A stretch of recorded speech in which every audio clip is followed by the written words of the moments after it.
A court ruling just dropped that could completely reshape the way millions of Americans think about carrying a firearm in public.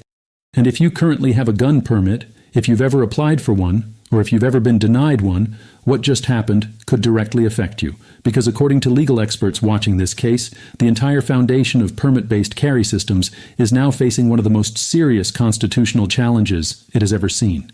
Here's the part that should stop you cold. Most Americans have no idea this is happening.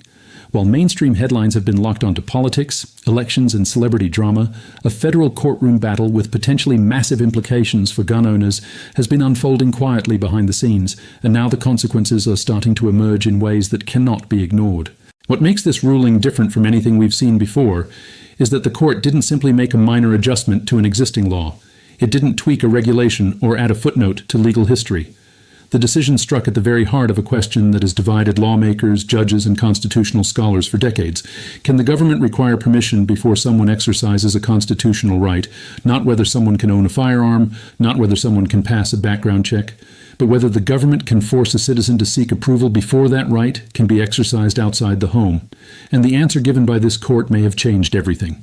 What made this decision even more striking was the agreement among the judges. Every member of the panel reached the same conclusion. No dissenting opinion, no partial disagreement. That kind of unanimity on a constitutional question this significant is rare. And it tells you something important about how strong the legal foundation of this challenge really was. Before we go further, I want to hear from you. Do you think Americans should need a permit to carry a firearm, or should constitutional rights be exercised without government approval? Drop your honest answer in the comments below. And if you care about staying informed on major court decisions that could affect your rights, make sure you're subscribed because what we're about to break down is only the beginning. Now let's talk about what actually happened and why it matters more than most people realize. The case began when a coalition of gun rights advocates and individual plaintiffs took on a permitting framework in federal court. Their argument was straightforward. A constitutional right that depends on government approval is no longer functioning like a right. It begins to function like a privilege, something the state hands out and can take back. They pointed out something most people have never stopped to consider.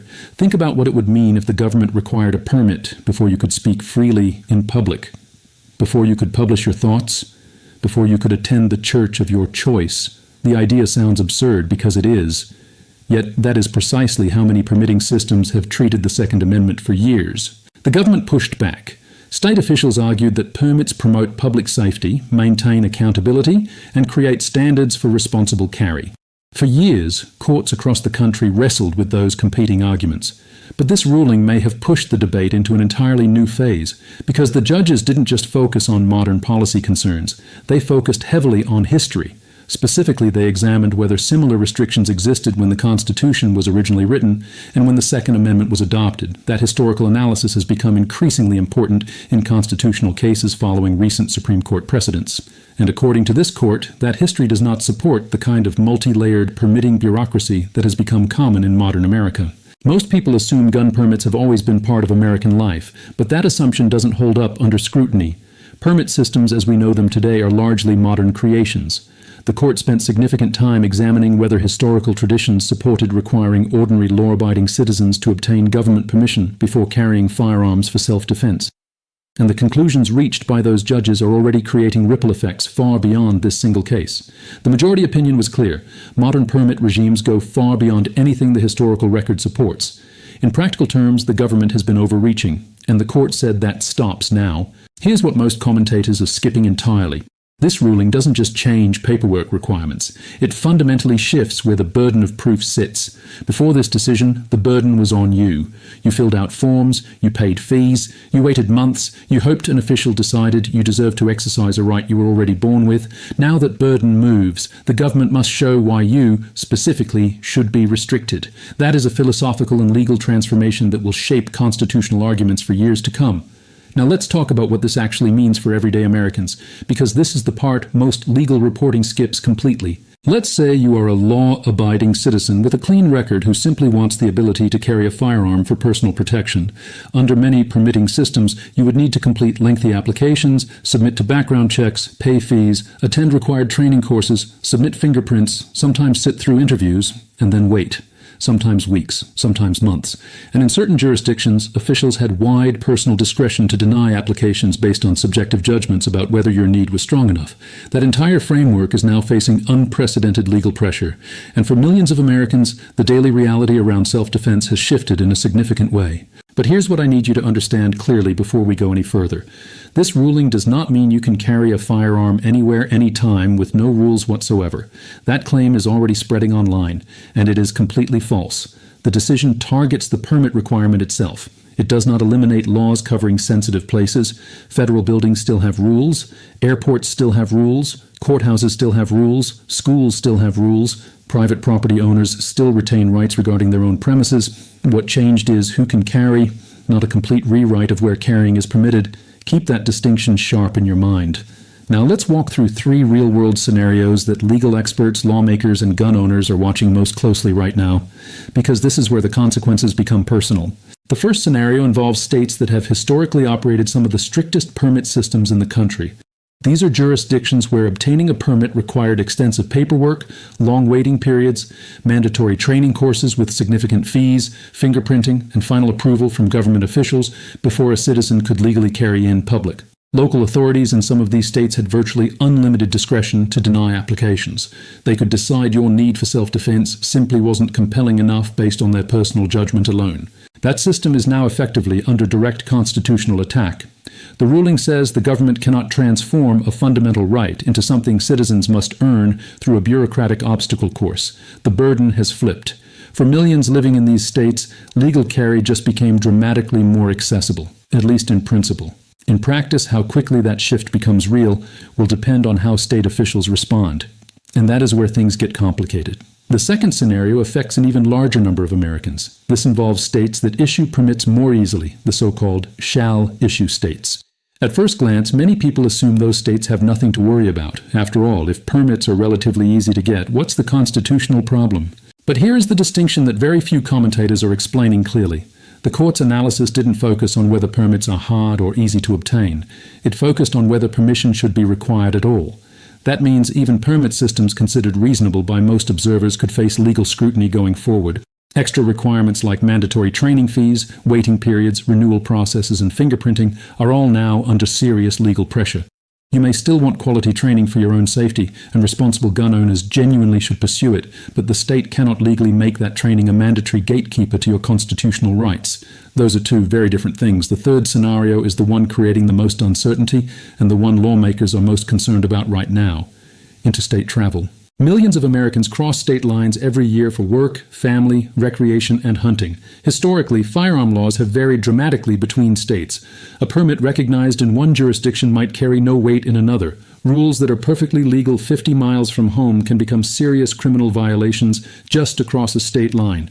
Now add this ruling into that already complicated picture, and the legal landscape becomes genuinely difficult to navigate.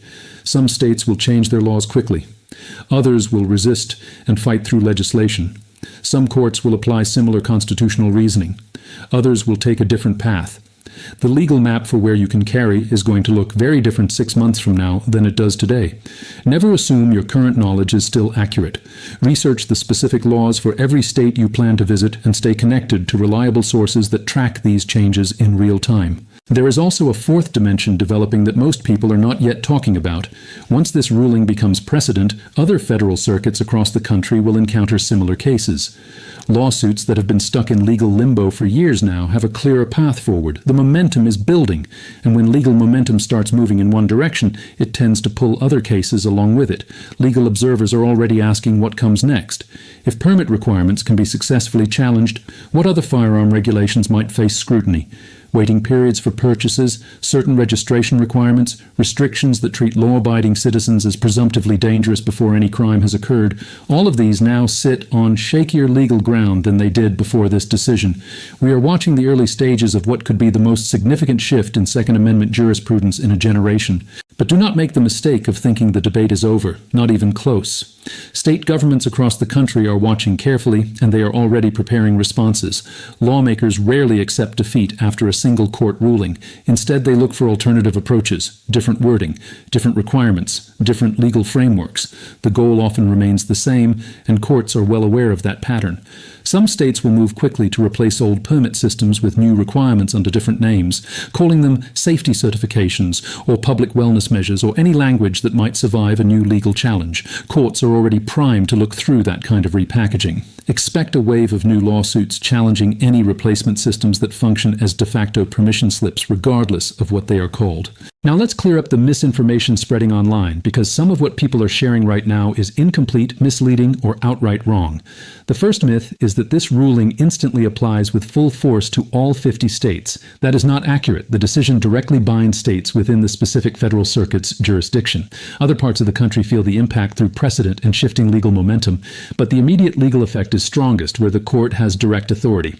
Some states with their own strong constitutional protections will move quickly to align with this ruling. Others will resist for as long as possible. You need to know exactly where your specific state stands right now, and that picture will keep changing.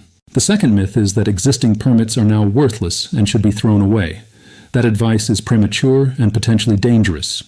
Your current permit may still carry practical benefits, especially when traveling to states not yet directly impacted by this ruling or when interacting with law enforcement officers still operating under old frameworks.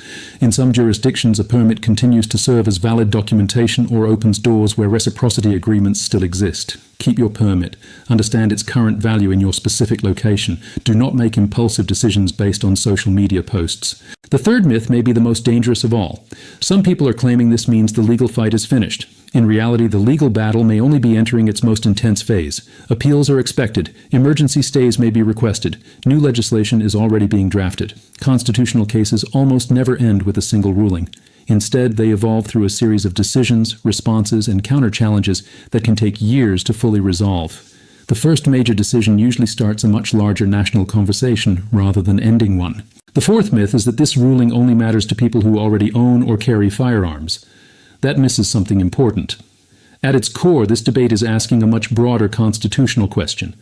When government regulates a fundamental right, how much authority is too much authority? The legal reasoning developed in cases like this one influences how courts think about rights across many areas of constitutional law. That is why scholars across the political spectrum are paying close attention, even when they disagree about the outcome. So what are the three things every person watching this needs to take away right now? The first is that the burden of proof conversation has fundamentally changed. The old framework assumed citizens had to satisfy government requirements before exercising certain rights. The new framework asks governments to justify why they are restricting a right in the first place. That philosophical shift may sound subtle, but in constitutional law it changes everything. It changes what courts ask. It changes what governments must prove. And ultimately it changes outcomes. The second takeaway is that the legal landscape is shifting faster than most people recognize. Questions that seemed settled a decade ago are being reopened. Arguments that once struggled to find traction in courts are now receiving serious consideration. Entire sections of firearms law are being examined through a different constitutional lens. Whether you support this development or oppose it, one thing is becoming difficult to deny. Significant legal change is underway and everyone should be paying attention. The third takeaway is the most personal. Rights and responsibilities have always been inseparable. No matter what courts decide, responsible ownership remains essential. Understanding the law in every jurisdiction you enter matters. Quality training matters. Situational awareness matters. Respect for the people around you matters. Every person exercising a constitutional right becomes part of a larger public conversation about that right. The way individuals conduct themselves shapes how society views the right as a whole. The founders envisioned free citizens carrying responsibly, defensively, and with full awareness of the weight that freedom carries. Here is what makes this moment historically significant in a way that goes beyond the immediate headlines. This ruling is not really about forms or fees or government paperwork. It is about the relationship between citizens and government. It is about whether constitutional rights are real guarantees or just starting points for bureaucratic negotiation. It is about where courts draw the line between reasonable regulation and unconstitutional restriction. And those are the kinds of questions that define legal history. Years from now, people may look back at this decision as a turning point, or they may see it as one early chapter in a much longer transformation. At this moment, no one can say with certainty which outcome will unfold. What we do know is that the conversation is growing, the lawsuits are multiplying, the attention from both supporters and opponents is intensifying, and the stakes keep rising. Constitutional changes rarely arrive with advance warning. Most people do not notice them until years later when the effects have become impossible to ignore. The people who understand what is happening are the people who are paying attention while the story is still developing. The debate over gun permits is not finished. In fact, by almost every measure, it is entering an entirely new chapter, a chapter that could influence courts, state legislatures, law enforcement agencies, and millions of ordinary citizens for years to come. So here is what I want you to do right now. Drop a comment below and tell me which scenario matches your situation. Do you live in a strict may-issue state, a shall-issue state, or do you travel across state lines regularly? How do you think this ruling changes things for you personally? And if this breakdown gave you clarity and real information you could not find anywhere else, hit the like button so more people who need this can find it. Share this with someone who carries a firearm or someone who needs to understand why these rights matter and why the legal battles around them deserve serious attention. The mainstream coverage on this will stay shallow. The misinformation will keep spreading. Staying ahead of that requires staying connected to sources that cut through the noise and give you the actual details, the real scenarios, and the honest analysis of what comes next. Because the next ruling could be even bigger than this one, and when it drops, you will want to know about it immediately. One final thought before you go. This ruling, whatever you believe about firearms and the Second Amendment, raises a question that belongs to every American, regardless of where they stand politically. What does it mean when exercising a constitutional right requires standing in line, filling out government forms, paying fees, and waiting for an official to decide you qualify? That question does not have an easy answer, but it deserves a serious one. And the courts are finally being forced to provide it. Stay informed, stay responsible, and pay attention because history is being written right now.